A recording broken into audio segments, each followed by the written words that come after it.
بسم اللہ الرحمن الرحیم۔ ناظرین کرام السلام علیکم۔ آج کی اس ویڈیو میں آپ کو زمین میں مرچ اور ٹماٹر کی پنیری اگانے کا طریقہ سمجھانے جا رہا ہوں کہ کس طرح آپ گھر میں ایک چھوٹی سی کیاری میں مرچ اور ٹماٹر کی پنیری کاشت کر کے رکھتے ہیں۔ تو دوستو، یہ طریقہ سمجھنے کے لیے اس ویڈیو کو آخر تک دیکھیں، اور اگر آپ ہمارے چینل پر نئے ہیں اور ابھی تک آپ نے ہمارا چینل سبسکرائب نہیں کیا تو میرے چینل کو سبسکرائب کر لیں۔ اس کی پنیری پیدا کرنے کے لیے سب سے پہلے مرحلہ ہوتا ہے بیج، اچھے بیج کا انتخاب۔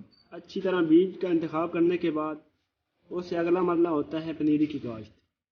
پنیری کی کاشت کرنے کے لیے زمین کو اچھی طرح تیار کرنا اور اس کے بعد مناسب طریقے سے پنیری کی کاشت دو اہم عوامل ہیں جن پر عمل کر کے ہم اچھی پیداوار اور اچھے پودے پیدا کر سکتے ہیں۔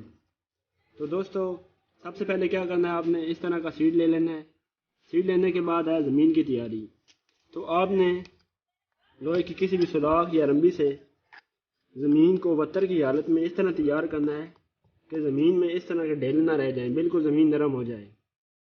زمین کو نرم کرنے کے لیے بہتر یہ ہے کہ آپ زرخیز زمین لے کر اس میں اتنی ہی مقدار میں ریت شامل کر کے پنیری کے لیے مناسب زمین تیار کر سکتے ہیں۔ جس طرح یہ میری زمین آپ دیکھ سکتے ہیں، یہ آپ دیکھ سکتے ہیں یہ کتنی آسانی سے ٹوٹ رہی ہے۔ تو اس طرح آپ نے اس میں 1:1 کی ریشو سے مٹی اور ریت شامل کر کے اس طرح کیاری میں ڈال لینا ہے۔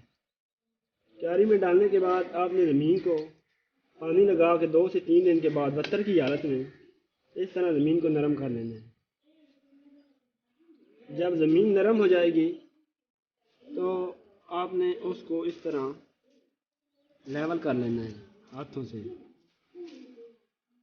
اس طرح لیول کرنے کے بعد آپ نے کیا کرنا ہے، یہ دیکھ لیں میری زمین بالکل نرم ہے اور یہ سیڈ لگانے کے لیے تیار ہو چکی ہے۔ یہ آپ دیکھ سکتے ہیں۔ یہ کرنے کے بعد آپ نے زمین کا جو کچھ حصہ ہے نا، وہ آپ نے علیحدہ کر لینا ہے۔ یہ علیحدہ ہم کیوں کر رہے ہیں یہ میں آپ کو بعد میں بتاؤں گا۔ اس طرح پراپر زمین تیار کرنے کے بعد آپ نے سیڈ کو ہاتھوں میں لے کر زمین کے اوپر سپریڈ کر دینا ہے، جیسا کہ آپ کو ویڈیو میں نظر آ رہا ہے۔ اس کے بعد جو مٹی ہم نے سائڈ پہ رکھی ہے وہ مٹی لے کر آپ نے اس سیڈ کے اوپر اس طرح رکھنی ہے کہ یہ سیڈ کور ہو جائے۔ سیڈ کو کور کرنے کے بعد مٹی کو پانی لگا دینا ہے، اور اتنا پانی لگانا ہے کہ نمی بیج تک پہنچ جائے، اور اس کے بعد اگلے 7 سے 8 دن تک آپ نے مسلسل ڈیلی بیسس پہ ہلکا ہلکا پانی لگاتے رہنا ہے تاکہ جو مٹی کی اوپر والی تہہ ہے وہ خشک نہ ہو۔ تو آپ دیکھیں گے 7 سے 8 دن کے اندر اس طرح پنیری اگنا شروع ہو جائے گی، اور اس پنیری کو آپ 30 دن کے بعد ٹرانسفر کر سکتے ہیں۔ اور اگر آپ نے ابھی تک ہمارا چینل سبسکرائب نہیں کیا تو فوراً سبسکرائب کیجئے، ساتھ ہی بیل آئیکن پر کلک کریں تاکہ مزید آنے والی ویڈیو ہیں وہ آپ کو وقت پر ملتی رہیں۔ اللہ حافظ۔